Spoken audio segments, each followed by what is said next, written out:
ministry. Make sure you are praying. Make sure you're fervently praying. Make sure you are seriously praying. Make sure you are praying with all your heart.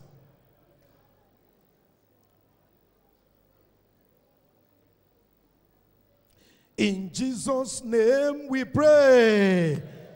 Now we are going to present the women ministry before God. A lot of challenges are there. A lot of things are there before God. Let's pray. We have prayed before, but want to pray especially for our mother in the Lord in the States. Let's pray. Oh God, give her a unique vision. Give her a glorious vision. Give her a kind of vision that will bring the needed revival, the needed transformation in the women ministry. Open your mouth and talk to God in prayer. Oh God, give her a special vision for the women ministry in Anambra 1. Open your mouth and talk to God in prayer. Oh God, the grace she needs, the vision she needs, and also the grace she needs to do this work that God will give unto her. Open your mouth and pray with all your heart. Pray with passion in your heart. Pray with burden in your heart. Pray with all your heart, oh God. Give her all she needs to do this work. Also, let's pray for all her subordinates, all the people that are working with her in the women ministry, all the women leaders in the group, all the women leaders in the districts and in all the locational churches. Let's pray for all of them, that God who called them, appointed them to be leaders over all these women, every grace they need to do the work, that God will give to them. Also, that God will grant them success and fruitfulness in ministry. Open your mouth and talk to God in prayer. Pray with all your heart. Pray for all these women that God have appointed to be leaders, to be overseers over his household, over the women in the church. Oh God, help them. The wisdom they need, the knowledge they need, the understanding they need, and also the grace they need, the anointing they need for the work, that God will give unto them, that they will succeed in ministry. They will make progress, tremendous progress in ministry, that through their ministry, the church of God will be going higher, the church of God will be climbing higher, and the church of God will be what it ought to be.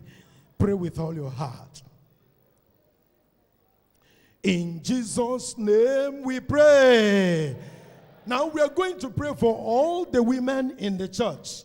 Our women, they have a lot of things before them. They have a lot of challenges before them. We are going to pray, oh God, revive their spiritual lives and make them to be strong in faith. Lord, give them the grace and the energy to overcome all the pressures and all the challenges and all the confrontations coming to them as women in their homes, in their workplaces, in the church, ministry, and other things. Oh Lord, give them everything they need to become and be who you want them to be, and to be blessing to their children, blessing to their families, blessing to the church. Open your mouth and talk to God in prayer. Pray with all your heart, and God will hear your prayers. God will hear your prayers. Pray with all your heart. Pray with burden in your heart. Pray with passion in your heart for all the women. God will give them the grace to be virtuous women, to be virtuous wife, and also the grace of God will increase and be multiplied unto them. Open your mouth and pray for them. They need the grace of God to be who God wants them to be. And God is going to visit them in a special way if you are going to pray with all your heart.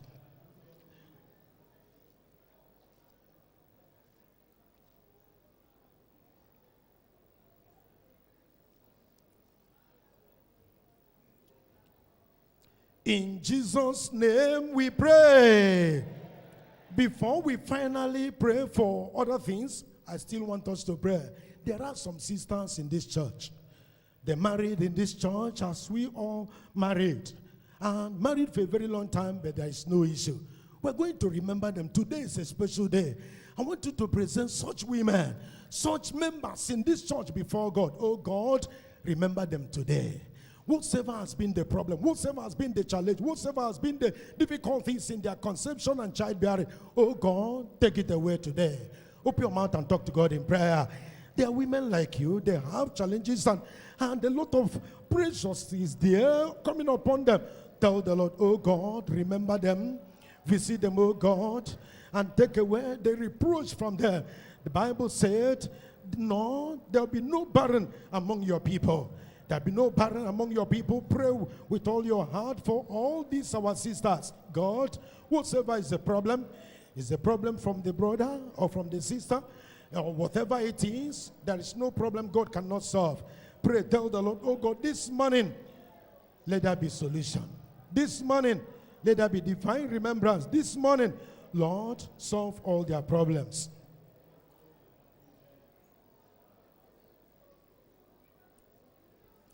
In Jesus' name we pray.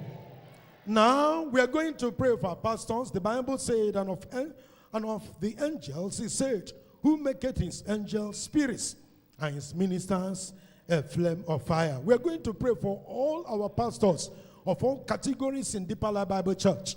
And we are going to pray, oh God, all our pastors, all our ministers in this church, make all of them to be flaming fire. Let the fire be upon them. The fire of the Holy Ghost. The fire of zeal. The fire of anointing. The fire of unction. The fire of the power of the Holy Ghost. Lord, make all of them to be flaming fire. Open your mouth and talk to God in prayer. Pray with burden in your heart. Oh God, our pastors and ministers in all level. Oh God, make them to be who you want them to be. More grace give today as the fire is burning, Lord, in their soul, as you make them to be flames of fire. Pray, oh God, let your grace be multiplied unto them in their levels, whatever level they are. Pray, oh God, let your grace be multiplied unto them. Oh God, may your grace increase in their life and in their ministry. Paul the apostle said, I labor more than all the apostles, but not I, but the grace which the Lord has given unto me. Pray that God Almighty, who called them to the ministry, who said that you make them to be flames of fire, that the grace they need in their level to be making great impact in ministry, to be more successful and fruitful and more effective and more efficient in ministry, that God will give them all the needed grace. Open your mouth and pray. Pray for vision, that God will give them gracious and glorious vision for all their churches in all their categories. Pray that the Lord Almighty will give them the grace as well to fulfill their ministries as we have prayed before. In Jesus' name we pray. Now we are going to pray for the choristers. We are going to pray for the choir ministry. We are going to present all our choristers before God. Every one of them, from the children to the youth, to the campus, and then to the adult choir. We're going to pray for them, oh God, the anointing to sing. And their song will bring transformation. And their songs will bring renewal. Their songs will bring refreshment in the heart, in the soul of the hearers. Oh God, bring upon them. Open your mouth and talk to God in prayer. Interview was conducted yesterday for the children choir. Let's pray. Oh God, those of them that have sailed through, make them to be real ministers in the choir ministry. Make them to be real ministers. Also, our youth choir, pray for them. Lord, anointing. Lord, to sing and to do your will. Also, the anointing to be successful in ministry. Lord, give to them. Open your mouth and pray with all your heart. Also, the adult ministry, pray for them in the choir. Oh God, let your hand be upon them. Let your spirit and your power be upon them, that they will be able to cope up with all their training and the family cares and other things. And also, they will be more successful and more effective in ministry at this time than before. Open your mouth and pray with all your heart. Some of you are not praying any longer. Some are opening their eyes. What do you want to see?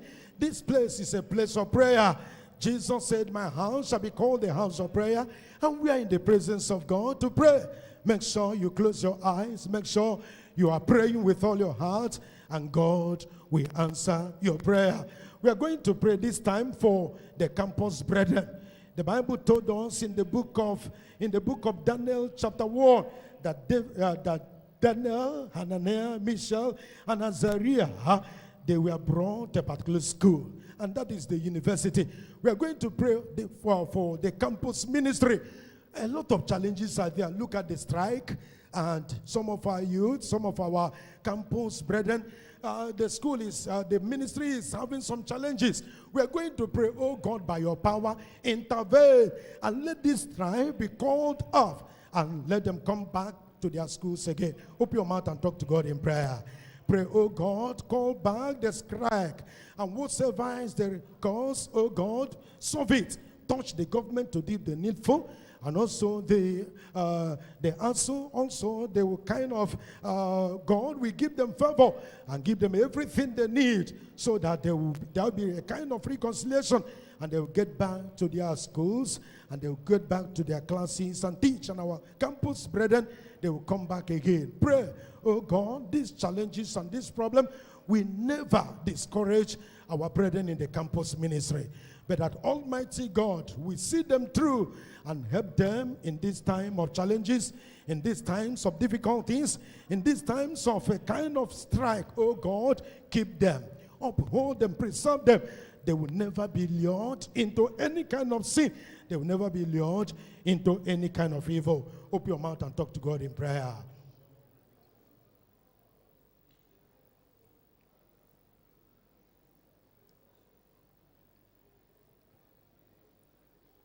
In Jesus' name we pray.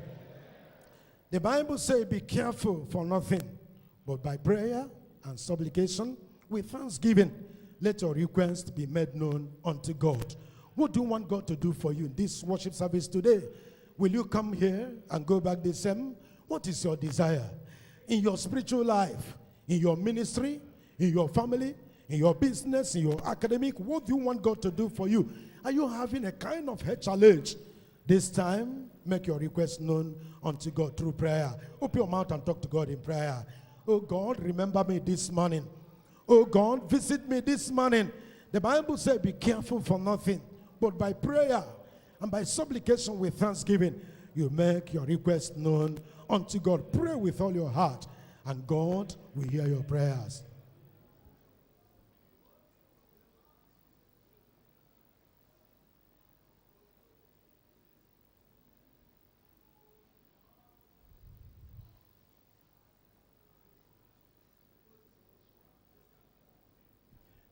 In Jesus' name we pray. We pray in Jesus' name.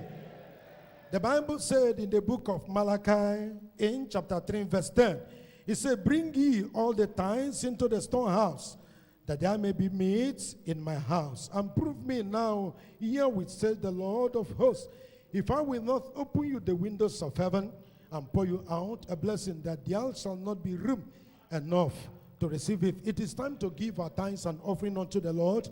Tithe is 1/10 of your income, or 1/10 of your profit as a business people. Offering is what you give over and above your tithe. Therefore, put your hands in your wallet, your bank, bring out your offering, raise it up as we pray together. Raise up your offering as we pray together. In Jesus' name we pray. Our gracious God in heaven, we thank you for this hour of prayer. We know that this morning you have heard us. Lord, in our hands is our offering and tithes. Lord, as you are giving, accept from us and bless us richly, bless us greatly. And those that are here but have nothing to offer, or they have not learned to give, Lord, teach them and provide for them that when next we come, they will have to give. Thank you, Father, for the answer to our prayers. In Jesus' name we pray. And amen. Open your eyes, please. Cut in your offering, and then you remain in the mood of prayers.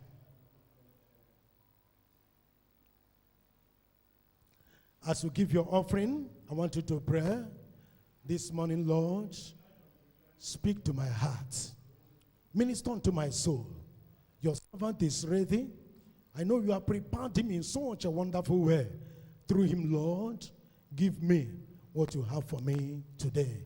Open your mouth and make sure you are praying with all your heart. If you have not given your offering, please open your eyes and then give your offering before you close your eyes. If you have given your offering already, continue to pray. God, we are about to hear from you. Lord, speak to my heart. Open my ears to your word. Open my heart, open my mind, and open my understanding. Grant me the grace, Lord, to comprehend what you have for me this morning in this morning message. The man of God is ready. God has given him the message for us today, for his church today. Let's pray. Oh God, this message, Lord, talk to me as an individual. Speak to me as an individual. Samuel said, God, speak, for thy servant heareth. Tell the Lord, oh God, speak to me today. Lord, bless my heart. Please, let's be fast in collecting the offering. Let's be fast. If you give your offering, just tell the Lord at this time, Lord, I want to hear from you today in such a special way, in such a unique, in such a dynamic way. Talk to me as an individual. I know you'll be talking to the whole congregation, but talk to me as an individual. And it may be one sentence, it may be two sentences, and God will minister to your soul. Tell the Lord, oh God, nothing will distract me at that time. Sleeping and dozing and weakness and worries of this life will not take my mind away from what you have for me. Lord, give me the grace to concentrate. Give me the grace, oh God, to pay rapt attention to your word and to get what you have for me this morning in this worship service. Make sure you are praying. Pray with all your heart. Please, our leaders, let's be fast. Let's be fast, please. Pray with all your heart. God, speak to my heart. Minister unto my soul. Enrich me, Lord, this morning through your word. Open my eyes of understanding that I may behold wondrous things out of your word. Pray with passion in your heart. Pray with burden in your heart. Lord, open my eyes of understanding that I may behold wondrous things out of your word. In Jesus' name we pray. Our great God in heaven, we bless your name this morning. We thank you, O God. The Bible says when we pray according to your will, you heareth us. And this morning, Father, we have prayed according to your will. And we know, O God, you've heard us. We give you all the glory. As we continue, Lord, in this worship service, I pray, Lord, you will continue with us. Our Father in the Lord, we bring before thee special anointing. Lord, bring upon him this morning more than you've been using him before. Lord, use him in a greater way today. Thank you, Father, for the answer to our prayers. In Jesus' name we pray. And amen. Let's have our seats. We are all welcome to our worship service this morning in Jesus' name. It is our delight to know and also to welcome those that are fellowshipping with us for the first time in Deeper Life Bible Church. Somebody invited you to this worship service, or you are aware you decided to come and fellowship with us. Please, can you signify by raising one of your hand up? You are joining us for the first time. Please, can you signify by raising one of your hand up? Okay, God bless you. Please, can you stand on your feet so that we can see you clearly? Stand on your feet. You are here for the first time. Somebody invited you. You can stand. Put your hands together to the Lord. Praise the Lord. Brethren, what do we say to them? You are welcome in Jesus' name. You can have your seats. Our Father in the Lord is happy that you are here with us this morning. And God, who has been using him to bless us, he will bless you richly in Jesus' name. By the grace of God, this is a combined service of some groups coming together for this combined service today. By the grace of God, our districts are scattered here and there in all our locations.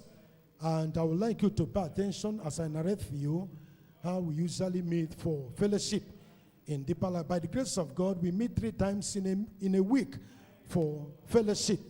Like today, Sunday, we meet by 8 a.m. for Sunday devotional service. We gather in our respective district for worship service.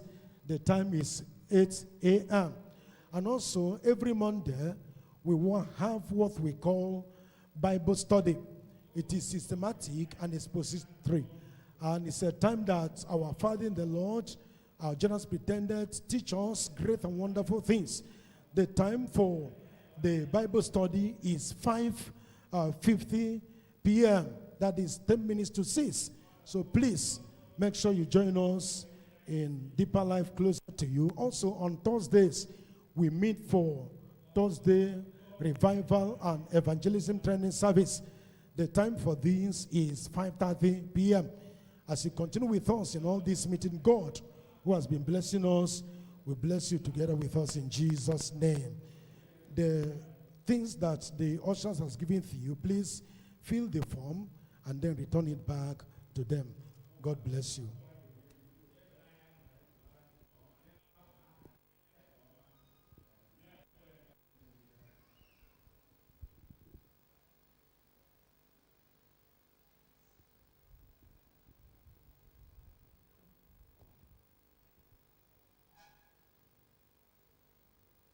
Every child is important. Every child needs good education. Every child deserves a school where leadership with distinction is guaranteed. It's my high school, my high school. Deep life, high school.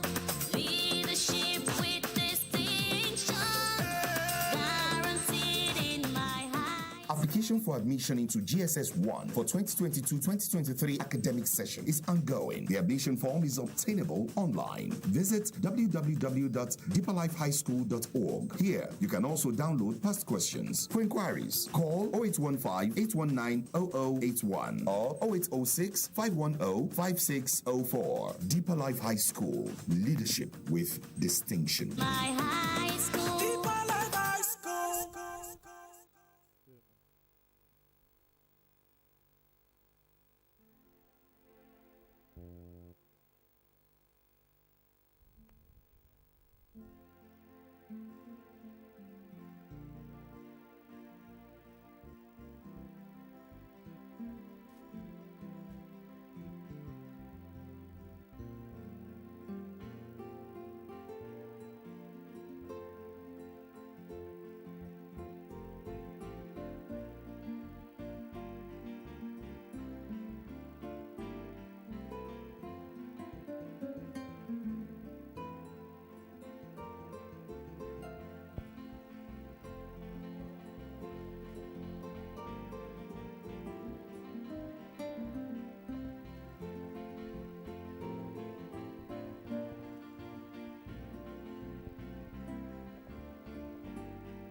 Seasons of pain, when all seems hopeless, one thing remains: our God is faithful, His word is true. He said, call on His name, and He will answer you when you pray. When you pray, He has promised He will answer. Oh, when you pray, when you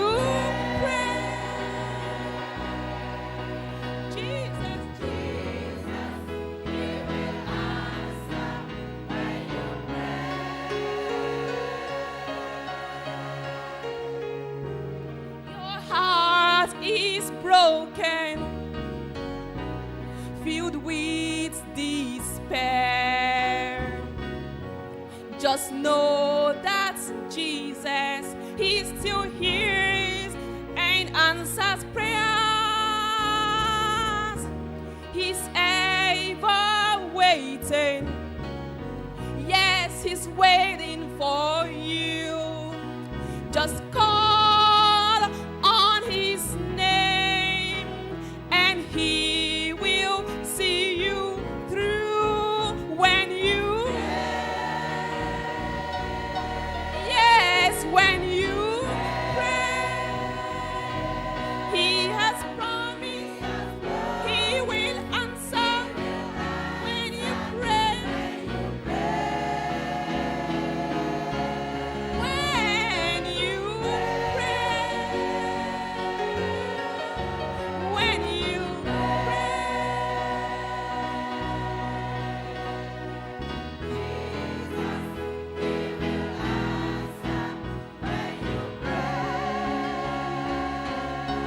the enemy is defeated.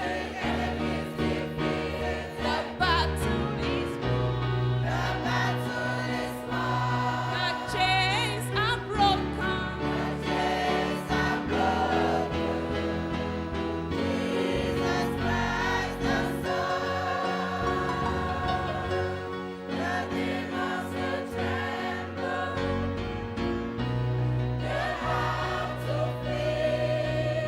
In the name of Jesus, there is victory.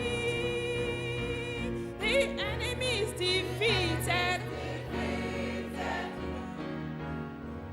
The battle is won. The chains are broken. Jesus Christ the Son. The demons will tremble. They have to flee. In the name of Jesus, there is victory. God, when you pray, He has promised He will answer. When you pray, when you pray,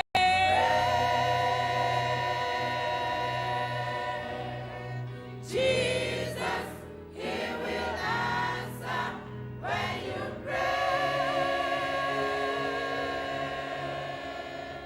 God never fails. God never fails. He abides with, He gives victory. For God never fails. Oh, just keep faith and never cease to pray. Just walk upright, call Him noonday or night. He'll be there, He'll be there. There's no need to worry, for God never fails. When He has promised He will answer. When you pray.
Praise the Lord.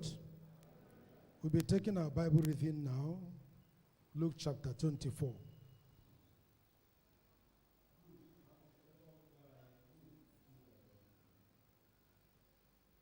Sunday message today, we shall have a brief period of scripture reading. The Gospel according to St. Luke. The Gospel according to St. Luke. Luke 24. Now upon the first day of the week, very early in the morning, they came unto the sepulchre, bringing the spices which they had prepared, and certain others with them. And they found the stone rolled away from the sepulchre. And they entered in, and found not the body of the Lord Jesus. And it came to pass, as they were much perplexed thereabout, behold, two men stood by them in shining garments. And as they were afraid, and bowed down their faces to the earth, they said unto them, Why seek ye the living among the dead? He is not here, but is risen. Remember how he spake unto you when he was yet in Galilee, saying, The Son of Man must be delivered into the hands of sinful men, and be crucified, and the third day rise again. And they remembered his words, and returned from the sepulchre, and told all these things unto the 11, and to all the rest. It was Mary Magdalene, and Joanna, and Mary the mother of James, and other women that were with them, which told these things unto the apostles. And their words seemed to them as idle tales, and they believed them not.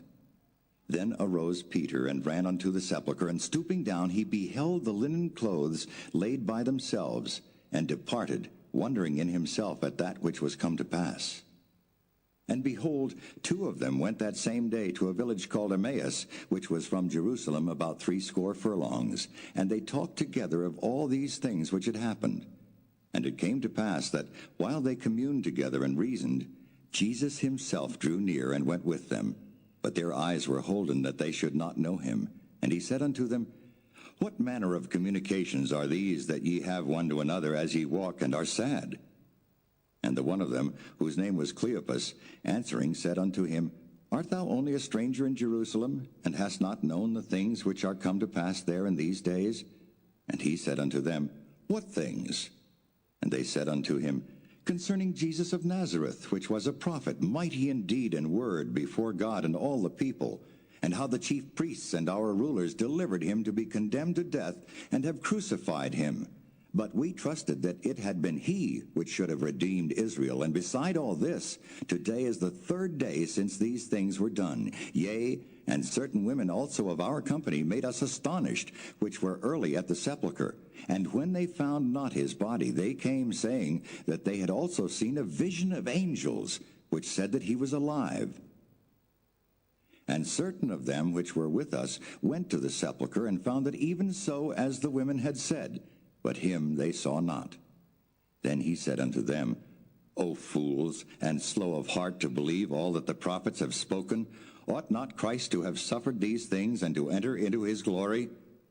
And beginning at Moses and all the prophets, he expounded unto them in all the scriptures the things concerning himself. And they drew nigh unto the village whither they went, and he made as though he would have gone further. But they constrained him, saying, Abide with us, for it is toward evening, and the day is far spent. And he went in to tarry with them. And it came to pass, as he sat at meat with them, he took bread, and blessed it, and brake, and gave to them. And their eyes were opened, and they knew him, and he vanished out of their sight. And they said one to another, Did not our heart burn within us while he talked with us by the way, and while he opened to us the scriptures? And they rose up the same hour, and returned to Jerusalem, and found the 11 gathered together, and them that were with them, saying, The Lord is risen indeed, and hath appeared to Simon. And they told what things were done in the way, and how he was known of them in breaking of bread. And as they thus spake, Jesus himself stood in the midst of them, and saith unto them, Peace be unto you. But they were terrified and affrighted, and supposed that they had seen a spirit. And he said unto them, Why are ye troubled, and why do thoughts arise in your hearts? Behold my hands and my feet, that it is I myself. Handle me and see, for a spirit hath not flesh and bones, as ye see me have. And when he had thus spoken, he showed them his hands and his feet. And while they yet believed not for joy, and wondered, he said unto them, Have ye here any meat? And they gave him a piece of a broiled fish, and of an honeycomb. And he took it, and did eat before them. And he said unto them, These are the words which I spake unto you while I was yet with you, that all things must be fulfilled which were written in the law of Moses, and in the prophets, and in the Psalms concerning me.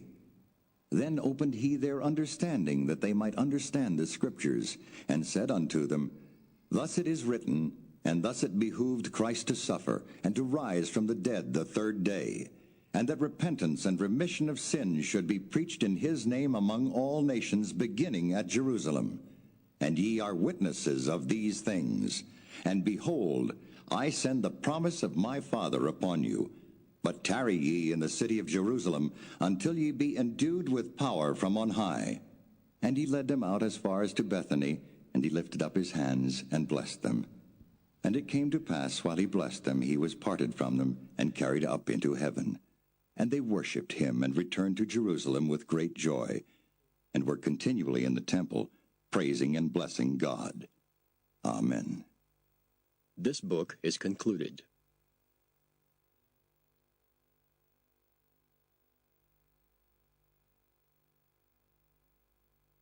In Jesus' name.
don't know what to do, racing troubled thoughts, trying to work things out, instead of turning to the one who loves you.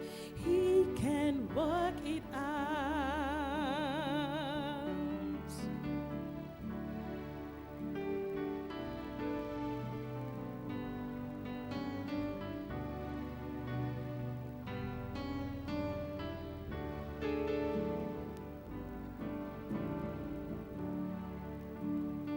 You seemed discouraged, clouds around you, your life full of problems, don't know what to do, racing troubled thoughts, trying to work things out, instead of turning to the one who loves you. He can work it out.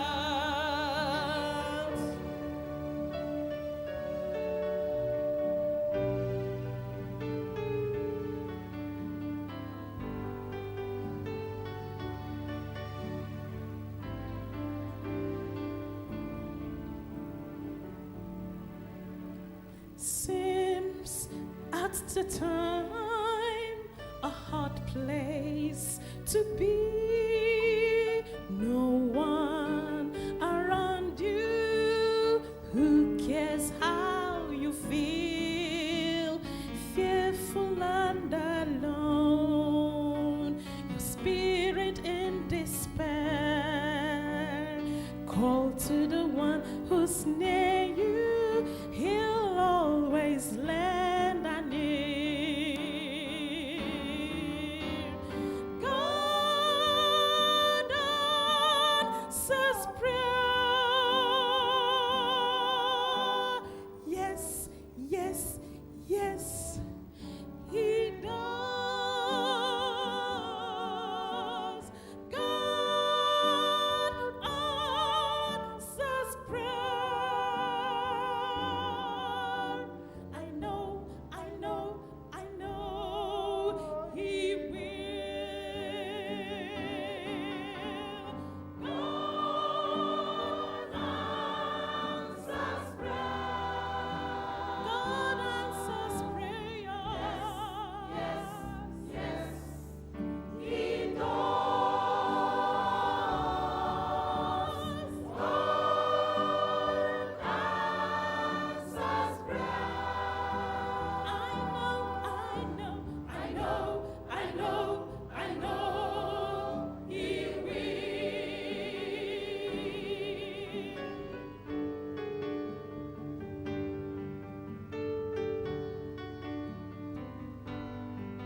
Praise the Lord. If you're happy, I say, praise the Lord. This morning, we are going to pray. And I expect you to pay attention to all the things God will be passing across to us to enable us to pray at the end of the message. Let's rise up as we start with prayers. Our God in heaven, we come before your presence at this time. We appreciate the fact that we, your children, have been honored with the presence of the triune God. And Lord, here we are, wanting to hear, wanting to know what God has to say to us. And Lord, the understanding we need to be able to comprehend and do what you want from us. Lord, give unto us, even this morning as we hear your word in Jesus' name. Quicken us, Lord, in the inner man. Give us a mind to hear. Give us the strength and the unction to pray, that all our prayers will bring unto us the desired results in Jesus' name. We thank you because we know you have answered us. In Jesus' name we pray. Amen. Please, let's be seated in God's presence. While reading this morning from the book of Genesis, chapter 32, Genesis 32, we're reading verse 22 to 29.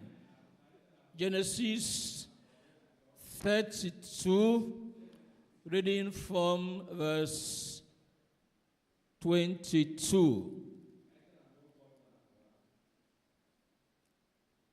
And he rose up that night, took his 2 wives, and his 2 women servants, and his 11 sons, and passed over the ford Jabbok.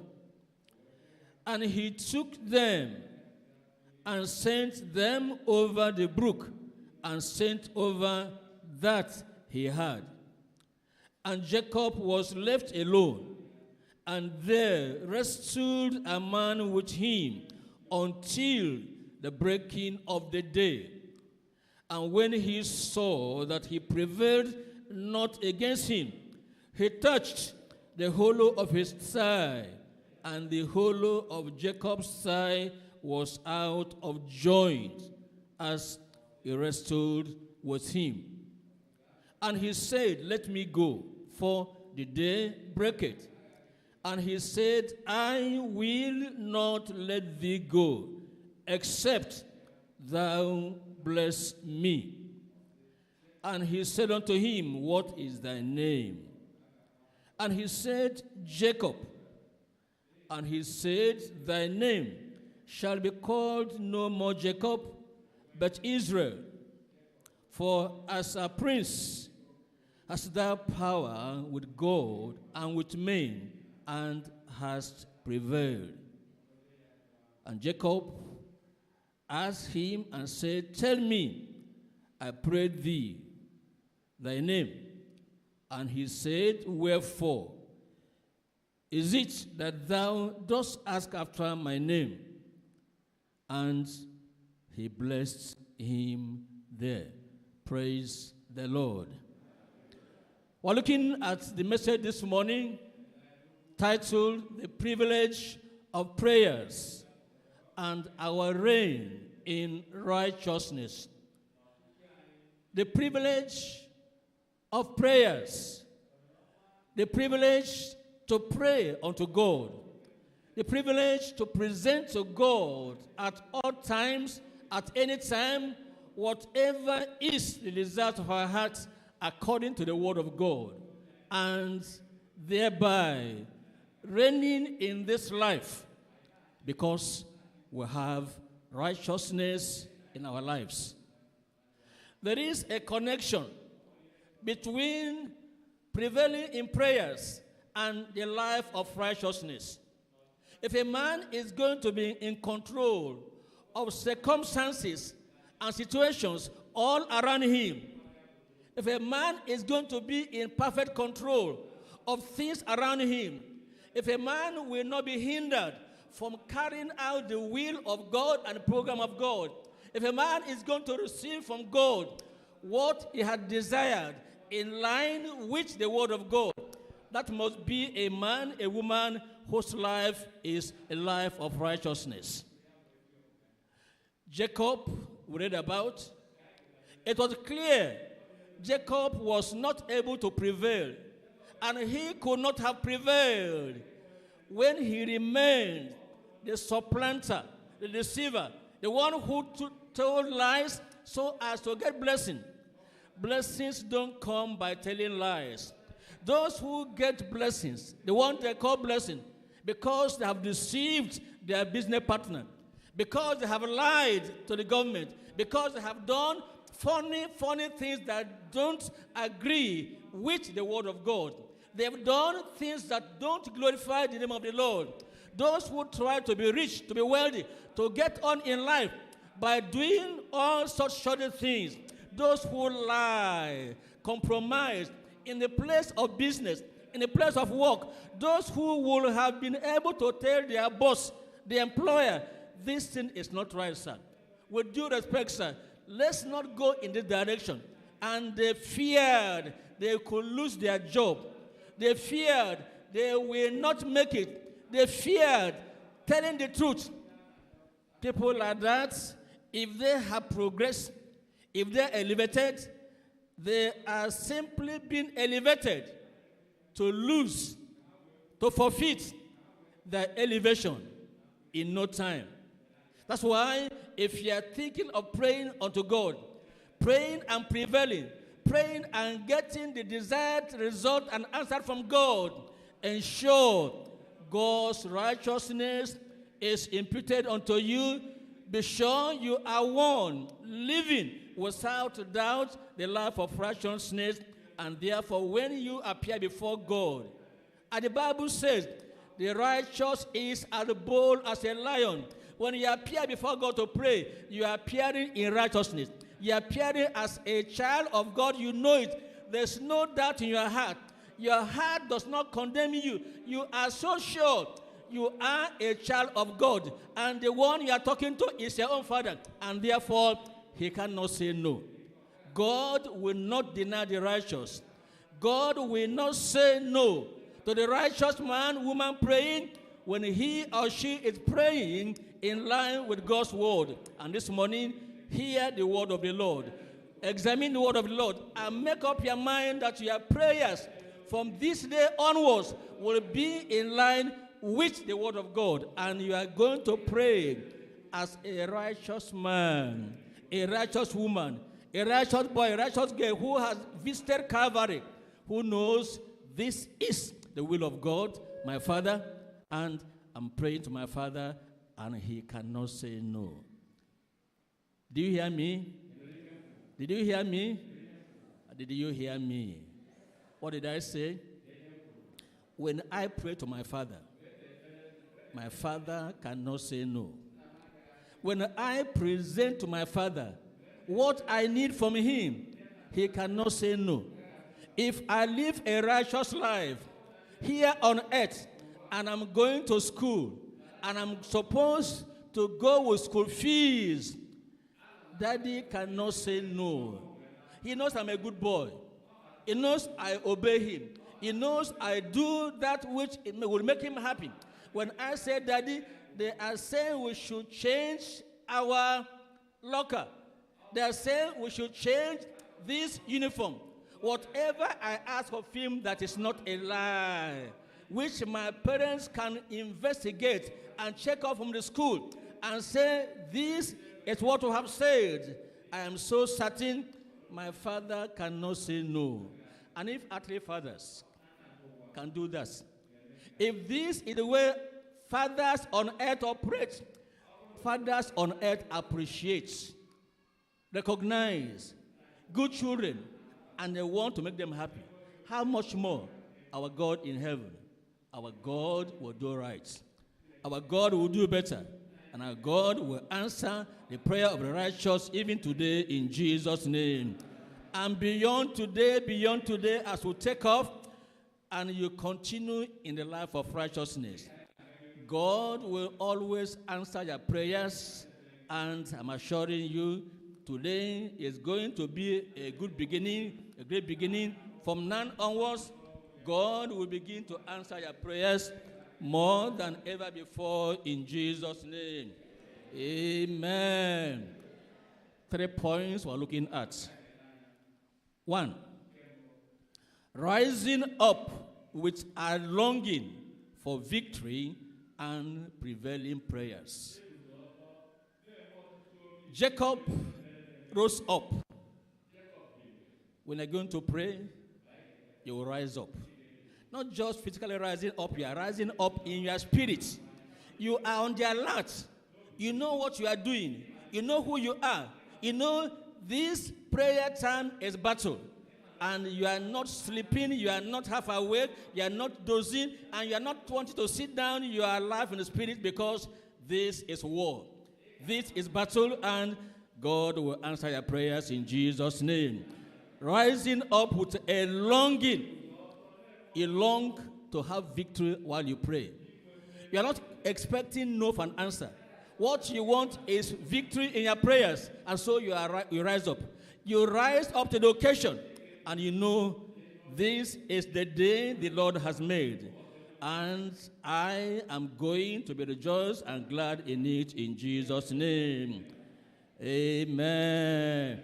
And number 2, the riches of learning from the Lord in view of perversions in prayers.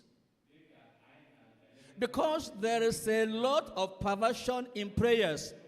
As you go from place to place, as you visit one assembly or the other, as you do what you want to do, contrary to your leader's instruction, you want to go where you want to go to. You discover that there are perversions, things you have not been taught, things you never heard. You find them here and there, and you seem confused. You are saying, which one is this? Yes, which one is this? Because you have gone to places you shouldn't have gone to. But now we're saying today, the riches you are looking for, you find it in Christ. And if this morning you are going to humble yourself, you want to learn from the Lord, all the perversions, all the confusion, all the things you have tried, and yet you were not able to prevail, they will clear from your way, and you're going to have the victory, and God will supply all your needs in Jesus' name. Amen. And number three, our reign in righteousness, while living with the vow for progress and preservation. Jacob, when he first encountered the Lord, he made a vow unto the Lord, and he said, if the Lord will keep me in the way I go, if the Lord is going to preserve me, I will do this, I will do this, I will do this. We'll get to that later. But I'm saying that you as a Christian, if you are going to make progress, if you're going to have the riches you desire, the things that your hearts are yearning for, a time must come in your life you are making a vow. Not a vow to build a church. Very good vow. Very good. Very good. It is good to make a vow and to say, I'm going to be a part of this project. I like to take part in something good. You make a vow. Very good vow. But I'm talking about a vow.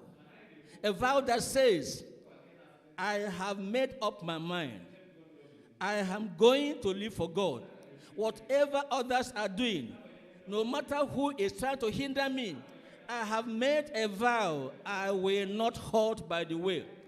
I will not fall by the wayside. I will not go backward to have forsaken. And my eyes are focused, and I'm on my way to heaven. That's the vow that God honors, and that's the vow that will bring about riches and bring about real progress in life, and God will make you to have progress for the glory of his name, in Jesus' name. Amen. From here, I can see a woman or so sitting by that fence. Please, ushers, take away the woman from that fence. Those who are by the fence should clear from the fence, because that fence is not strong enough. I've said nobody should sit by that fence time with that number. Please clear from the fence and find a place to stay. And you're there with a baby by that fence, please clear that person. God bless you. Now, point number one, rising up with a longing for victory and prevailing prayers. This morning, you must rise up. Rise up, because there is a longing in your heart.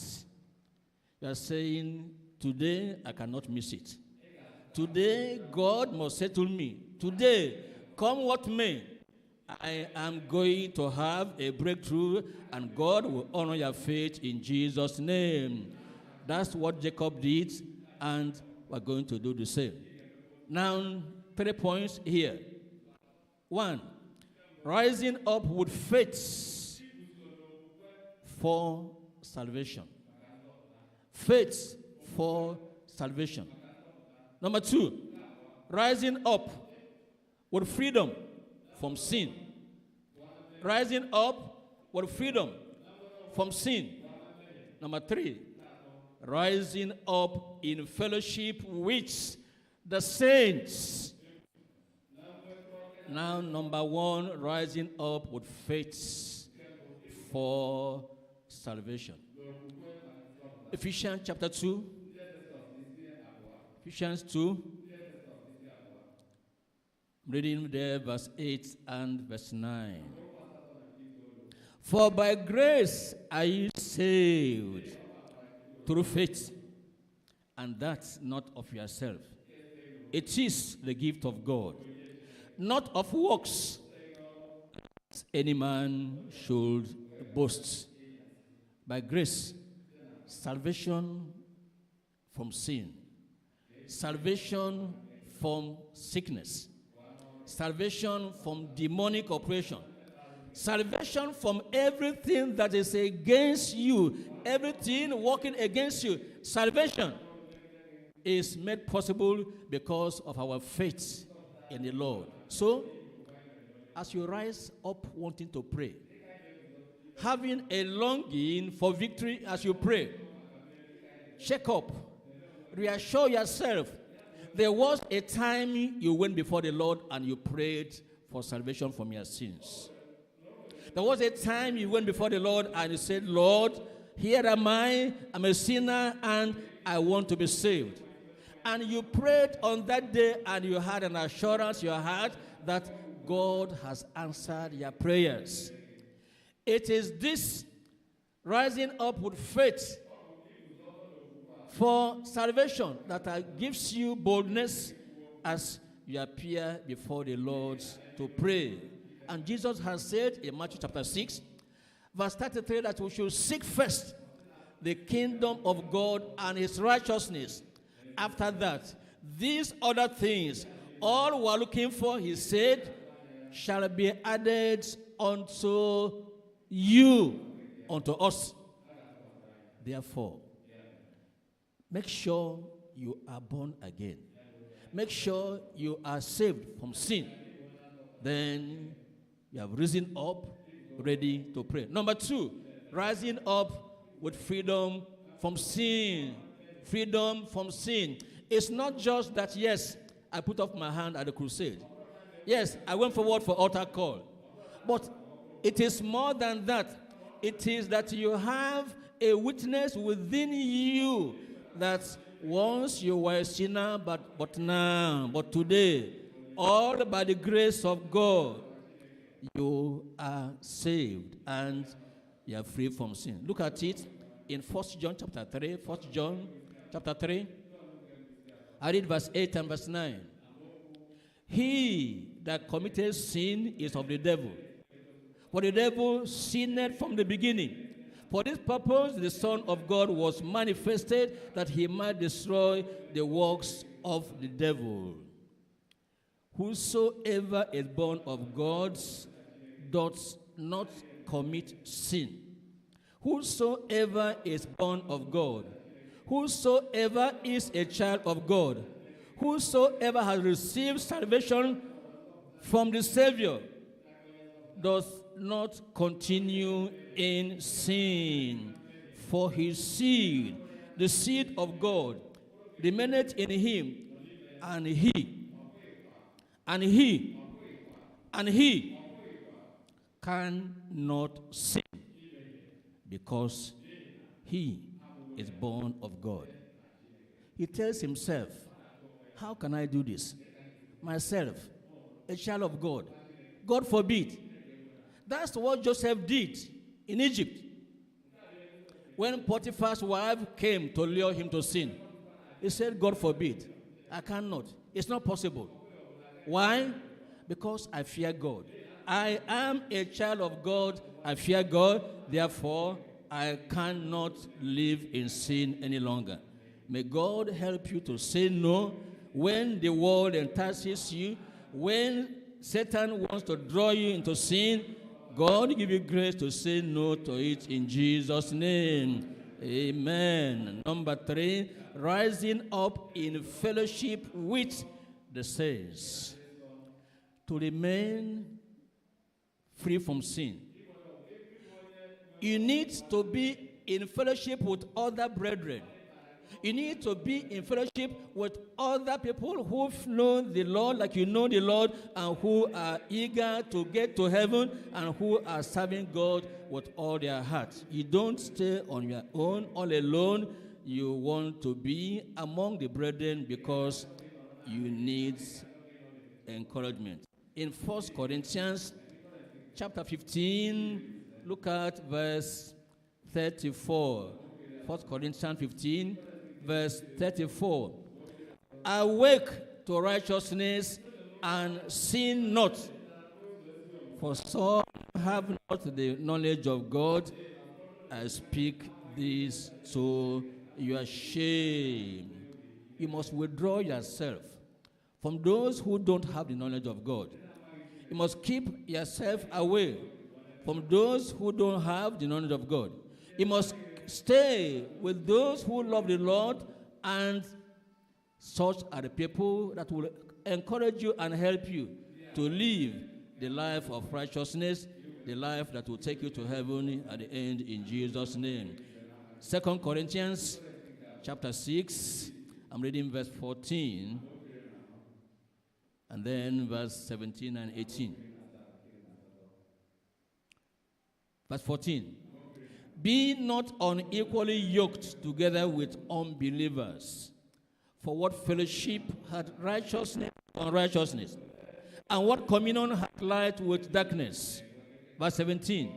Wherefore come out from among them, and be ye separate, saith the Lord, and touch not the unclean thing, and I will receive you. I will be a father unto you, and ye shall be my sons and daughters, saith the Lord Almighty. As we keep away from sinners, accepting to reach them with the word of God, as we keep away from their fellowship, as we refuse to go where they go, as we refuse to drink what they drink, as we refuse to associate with them, we must associate with brethren. We must be in fellowship with the brethren, in Bible study with the brethren, in revival service with the brethren, in prayer meetings with the brethren, because by so doing, iron will sharpen iron, and you'll be made stronger to withstand the world, to withstand Satan, and to withstand all that seek to walk against your faith in Christ, in Jesus' name. Amen. I said amen. Point number 2. The riches of learning from the Lord in view of perversions in prayers. 3 points we're looking at here. One is solitude and timeless pattern in prayers. Number 2, supplication with thanksgiving in prayers. Number 3, secret of spectacular testimonies after prayers. I have said before, I want to say it again. The subject of prayers have been one of the Bible teachings that have suffered so much perversion and so much deceit, because people know that nearly everybody on earth wants to pray. If you say there's prayer meeting going on somewhere and they pray and things happen, whether or not it is true, those who hear such things, they want to go there and see what is happening there. And the perversion has become so much that the more people that fall on the ground during prayers, the more they consider they are prevailing in prayers. In some places, the more they run from here and run there, and the more they snap their fingers and then do all kinds of gymnastics. And the more they make some noise, animal noise that they call speaking in tongues. The more people consider that they are fervent, they're getting results, but alas, it doesn't happen that way. That's why it's important that we make up our mind that here we want to see how Jesus did it, what Jesus taught, and what he has handed over to us, who are his disciples, so we can pray like he did, and we'll get answered from him in Jesus' name. Amen. Amen. Keep awake. Number 1 is solitude and timeless pattern in prayers. Matthew chapter 11. Matthew 11, I'm reading verse 28 and 29. Matthew 11, 28 and 29. Come unto me, all ye that labor and are heavy laden, labor in prayers, carrying a heavy load, in an attempt to pray and get results, and I will give you rest. Prayer in line with God's will gives rest. When you pray in line with the will of God, when the Son of God has taught you how to pray, and you follow that pattern and you do it aright, you will have rest. Rest of mind, peace in your heart, because you are following the pattern, timeless pattern of the Lord himself. Verse 29, take my yoke, Jesus says, upon you, and learn of me. For I am meek and lowly in heart, and ye, all of you, no exception, shall find rest unto your soul. You find rest in Jesus' name. Solitude and timeless pattern in prayers. Now in chapter 14 of Matthew, I'm reading verse 23. Chapter 14, verse 23 of Matthew. And when he had sent the multitudes away, he went up into a mountain apart to pray. He went up into a mountain apart, alone, to pray. And when the evening was come, he was there alone. That was what Jacob did. Jacob sent away the wives, the maids, the children. He said, today is business. Today is not family devotion now. I have finished devotion now. It's me and God. I don't want to hear the noise of any crying baby. I don't want to hear, Daddy, are you there? Daddy, I need your attention. No. I don't want any child to come and say, I need school fees. This hour is business. So Jacob did that. He sent them over and he was alone. And Jesus is saying, by his example, even me, Jesus, the Son of God, when I need to talk with my Father in heaven, I need to go to a place of solitude. I need to go to a place where I want to be alone. When I really need to seek the face of God, I'm going to go into a closet. I want to lock my door because I want to seek God. I want to see God, and I want to hear from God. That is the pattern. You find the same thing in Mark chapter 1, verse 35. Also in Luke chapter 6, verse 12, you find the same practice.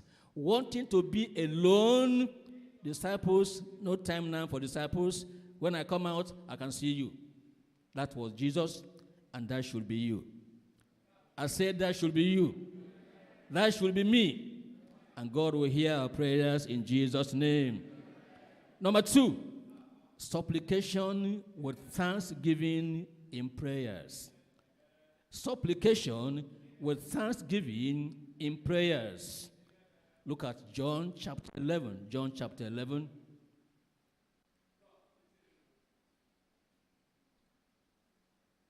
John 11, I'm reading from verse 41 to 45. John 11, verse 41 to 45. Then they took away the stone from the place where the dead was laid. And Jesus lifted up his eyes and said, Father, I thank thee that thou hast heard me. Look at that. He has not offered any prayers. He lifted up his eyes unto God in heaven and said, Lord, my Father, I thank you because I know you have answered my prayers. I know the thing I need, you have settled it. That is prayers. When a son is talking to the father and he knows that is my father, he cannot say no. This is his responsibility. This is the obligation. And he had promised to do this. Before he started praying, he knows the prayers are answered, the matter is settled. Praise the Lord. Now, verse 42. And I knew that thou hearest me always. He heareth me always. He doesn't say no to me. But because of the people which stand by, I said it. That they may believe that thou hast sent me. My joy is to know that those I'm talking to, those around me, they know I am not fake. They know I am from God. They know what I'm offering unto them is the will of God and the word of God. That is my joy. And Jesus said, that's the reason why I'm praying. That's the reason why I'm talking. Otherwise, for me, I know the matter is over. I know it is settled. But for the sake of those who are standing by, who are watching me, they must know that I did not come of my own. They know that I'm not on my own. They must know I'm not on my own. They must know Father God in heaven sent me, and that is why I'm here. That is why I'm praying. When you pray, why do you pray? What's your goal in prayers? Do you thank God because you know he has answered you? And all you are doing is because you are eager to help others who are watching you pray. Don't forget, they have taken away the stone before this time at his command. Now, verse 43. And when he thus has spoken, he cried with a loud voice, Lazarus, comfort. That's authority in prayers. For the righteous one, for the one who appreciates God, his Father, and is thanking him because he knows his prayers are answered. Before ever he speaks, he knows the answers are come.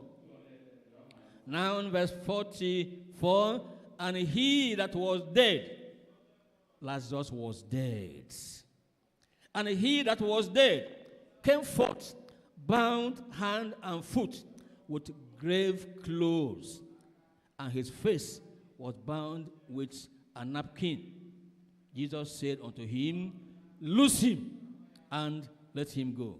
Praise the Lord. Praise the Lord.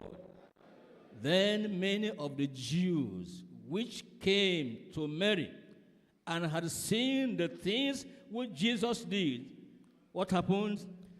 Believed on him. That's the goal. That's the goal. That the hearers, the onlookers, those who are standing by, when they see the child of God living in righteousness, a child of God having assurance he belongs to God, and he prays with confidence, bold before the Father. With assurance, the prayers are answered. God cannot say no. The people around, they are bound to believe. May God help us to go in the direction of authority in prayers, because we know who God is, and we know God does not lie, and God does not play with his word. He does what he says, and he says what he does. Number 3, secret of spectacular testimonies after prayers. What's the secret of testimonies, great testimonies after prayers? Find that in John chapter 20. John 20.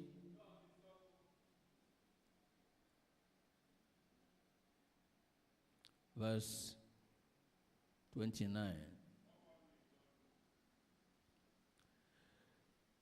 Jesus said unto him, Thomas, the doubter, Thomas, because thou hast seen me, thou hast believed. Blessed are they. Blessings are for they that have not seen and yet have believed. Those who have not seen and yet they believe it is done. They believe God has answered. They believe that the Lord, he is God, and the Lord, he is God. Those are the people that receive the blessing. Before ever you see it done, believe. And then you are going to have great, great testimonies for the glory of God in your life, in Jesus' name. Amen. Now, point number 3. Point number 3. Our reign in righteousness, while living with the vow for progress and preservation. Genesis chapter 32.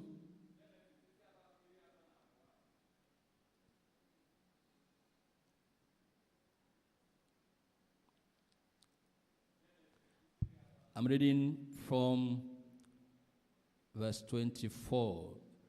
Genesis 32, verse 24.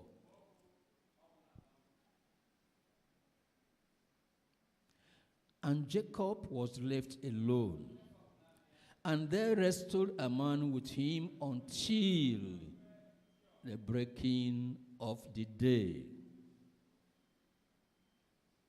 And when he saw that he prevailed not against him, he touched the hollow of his thigh, and the hollow of Jacob's thigh was out of joint as he wrestled with him. And he said, Let me go, for the day breaketh.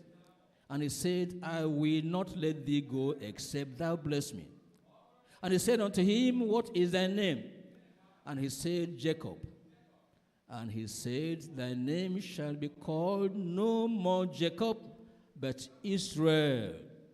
For as a prince hast thou power with God and with men, and have prevailed. verse 29.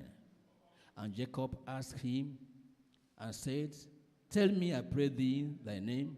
And he said, Wherefore is it that thou dost ask after my name? And he blessed him there. And Jacob called the name of the place Peniel, for I have seen God face to face, and my life is preserved. And my life is preserved. I prevail in prayers. I saw God face to face. I had an encounter with God. I held unto him. He held unto me. That's wrestling in prayers. And it says, and I'm alive today to talk about it. What a wonder. But that's what belongs to those who have righteousness as their lifestyle. Those who know of God's righteousness and they seek nothing short of righteous living. Such people, they are bound to make progress, and they are bound to have rewards which God has promised to those who are living the life of righteousness. 3 points we're looking at here. 1, the promise and expectation for the righteous. Number 2, progress and expansion of his eternal rulership. And number 3, the final number, prevailing prayer with enduring rewards. When you prevail in prayers, you are rewarded. And such a reward coming from God is not for one day, for 1 week, for 1 month, for 1 year. It's a reward you can hold on to for many years to come, to show your children and your children's children that this God is real, this God is good, this God is faithful, this God has all powers, and there's nothing impossible with this God. That's the kind of prayers we're expecting to pray, and God will honor our faith even today in Jesus' name. Amen. Number 1, the promise and expectation for the righteous. What has the Lord promised? What has the Lord said concerning the righteous? Psalm 92. Psalm 92. I'm reading from verse 12 to verse 15. The righteous shall flourish like the palm tree all weather. Dry season is there. Rainy season is there. Whatever happens, the palm tree is there all the time. He shall grow. The righteous shall grow. He shall increase like a cedar in Lebanon. Those that be planted in the house of the Lord. Those who are joyful when they say, let's go to the house of the Lord, let's go and pray. Those that be planted in the house of the Lord shall flourish in the courts of our God. They shall still bring forth fruit in old age. They shall be fat and flourishing. Can I tell you, I'm sure we can all see that in our Father in the Lord. Old age is not a problem. It's not a barrier. At old age, you see him going here and there, going about the master's business, going about the Father's business. That is because of righteousness. That is a token and evidence of righteousness.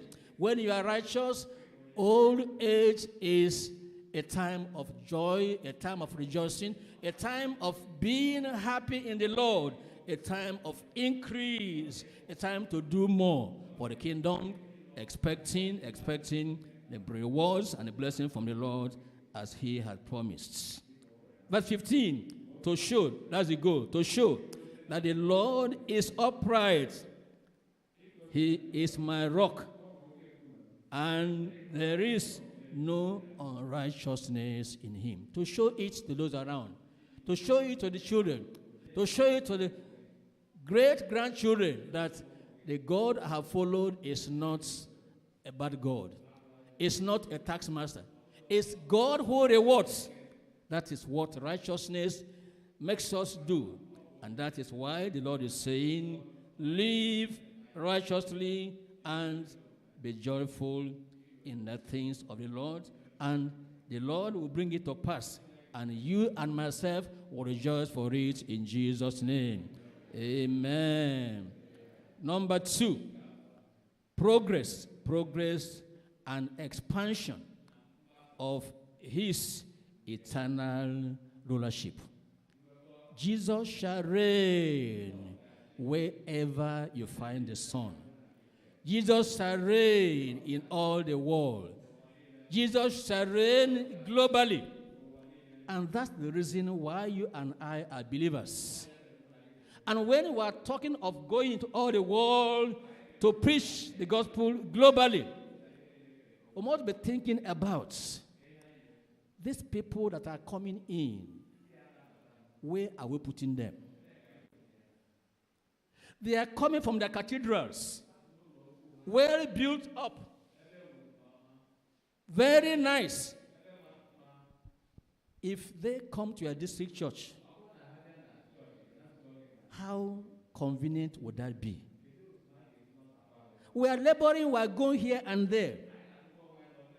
It's not just one church here in Omonia. All will not come here. Some will come here. That's why we are talking about building a place for the people you are bringing in. Where are they going to be? And already we are looking ahead. At the time will come, here will not take us. Amen? Amen.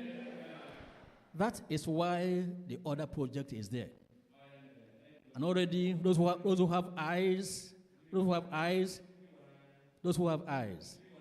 mean, those whose eyes are open, they can see how far the Lord is helping us. Very soon, God is helping us.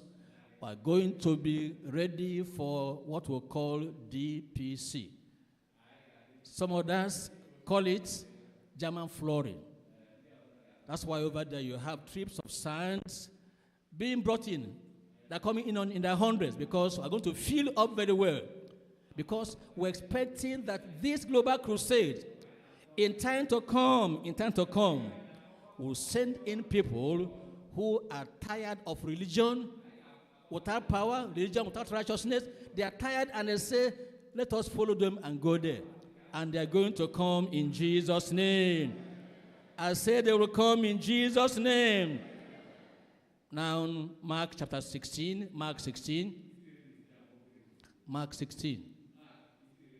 We are reading there verse 15, 16, and then verse 19 and 20. Go, and he said unto them, go ye into all the world and preach the gospel to every creature. Every creature means every creature. That means you must reach out to every creature.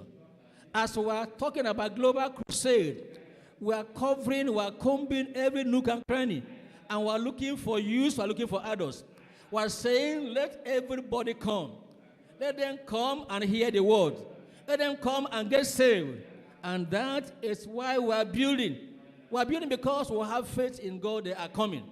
And when they come, they will not be disappointed in Jesus' name. But first of all, reach out to them. Look for them. Bring them in. As they come in, follow them up. In house churches, in house fellowships, all over the place, by whatever means you can, make sure that those you come in contact with, none of them will slip away from us in Jesus' name. Amen. The Lord will go with you. The Lord will go with me. And the Lord will reward our labors with success in Jesus' name. Now, verse 16, and he that believeth and is baptized shall be saved, but he that believeth not shall be damned. All our efforts, from crusade ground to house churches, to house fellowship, to our normal fellowships like this, is because we want to ensure that they believe. Until they believe and they are baptized, we have not accomplished much. Even after conversion, after being baptized, they need some care. That's why the house caring fellowship is there, and we want to show them our love, our care, so that they become established in the things of the Spirit, and they will be like us in Jesus' name. Amen. Now, verse 19.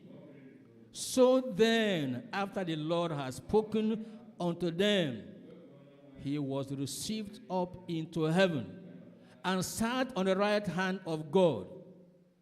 And they went forth and preached everywhere, the Lord working with them and confirming the word, with signs following, and the church says, Amen.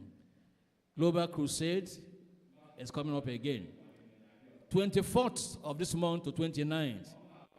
And even though it's holding in Anambra, here in Onitsha, here in Anambra State, we are going to connect life with our invitees. And the Lord will touch everyone and meet all our needs in Jesus' name. Amen. And before that time comes, this morning is a morning of prevailing prayers. This morning, what did I say? It's morning of prevailing prayers. That's why number 3 now, prevailing prayer with enduring rewards. The Lord will reward the righteous. The Lord will reward your labors. And his reward for you, unto you, will endure in Jesus' name. Jacob, he made a vow. I told you before, he made a vow to live for God. And you and I need that vow to live for God. Not to allow things around us to hinder us, to distract us from following the Lord. And how to seal up that vow is to say unto the Lord, I will not let you go unless and until you bless me. And this morning, the Lord will bless you. I said the Lord will bless you. He will bless every one of us in Jesus' name. That's at the point we have prevailed in prayers. Jacob wanted to know his name. He says, no need. What you want is blessing. And for blessing, I'm blessing you even now. And Jacob didn't mind, didn't intercede. I want to know your name. Important thing is, my name has been changed. I am no more Jacob. I am now Israel. And the church is the Israel of God. And the same way, Jacob prevailed and became Israel, even so are you going to prevail and become the Israel of God today in Jesus' name. In Acts chapter 20,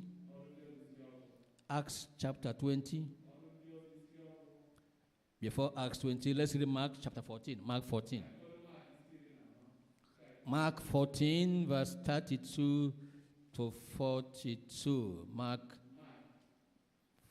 14, verse 32.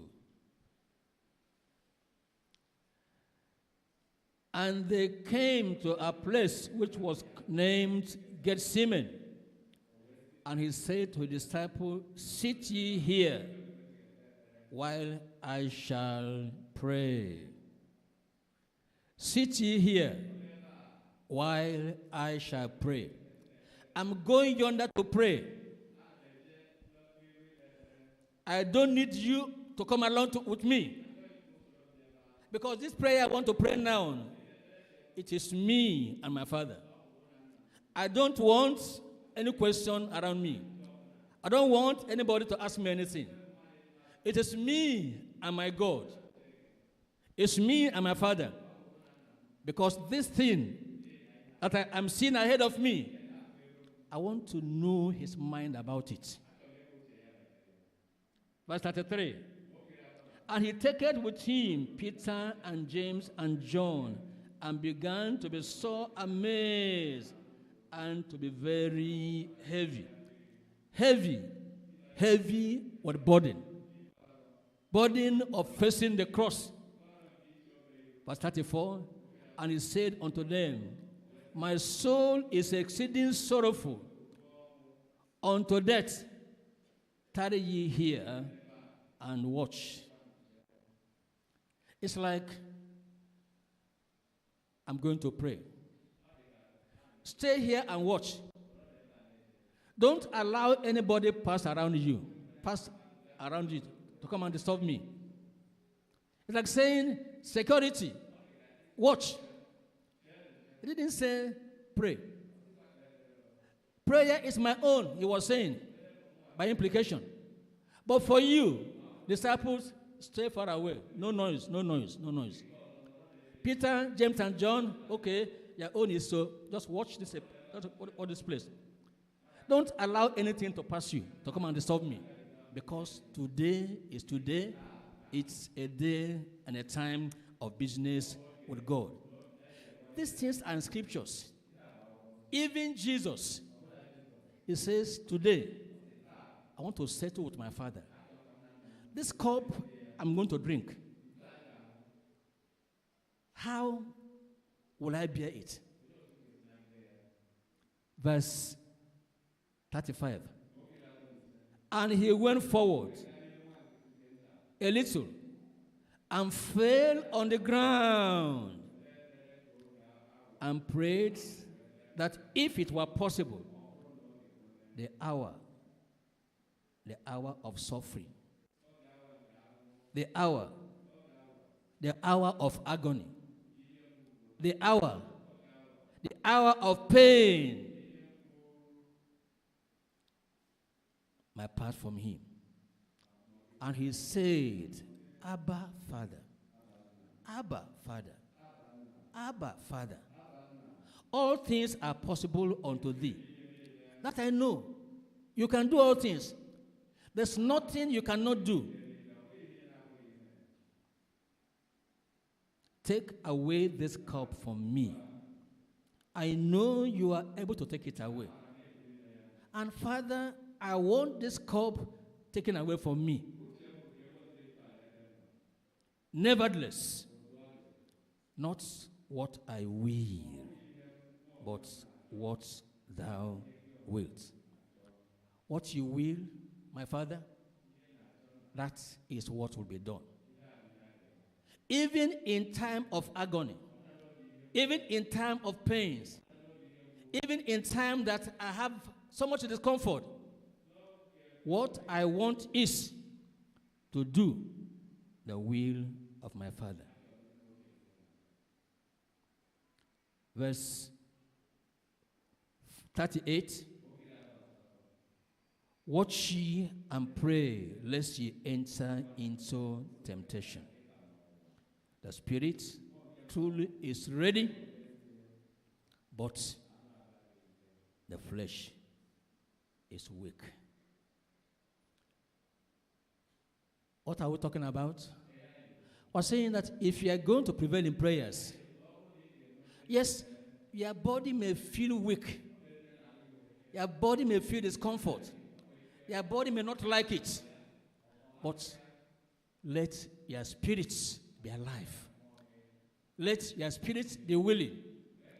Be willing to pray. Be willing to seek the face of God. Be willing to pray until the will of the Lord is done.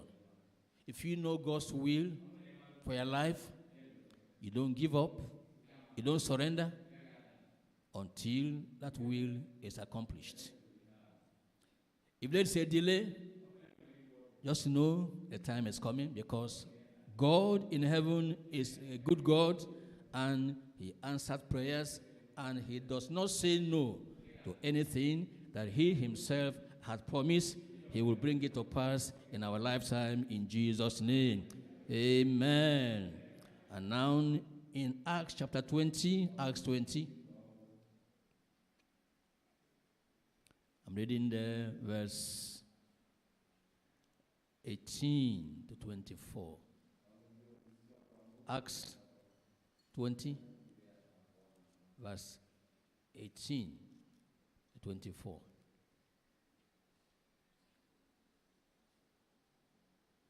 And when they were come to him, he said unto them, Ye know from the first day that I came into Asia, after what manner I have been with you at all seasons. Paul said, I was with you at all seasons. In time of joy, in time of sorrow, in time of abundance, in time of lack, in times of pain, in times of pleasure. You did not find me running away. I have been with you. Doing what? Serving the Lord with all humility of mind and with many tears and temptations, which befell me by the lying in wait of the Jews. Paul said, you are witnesses.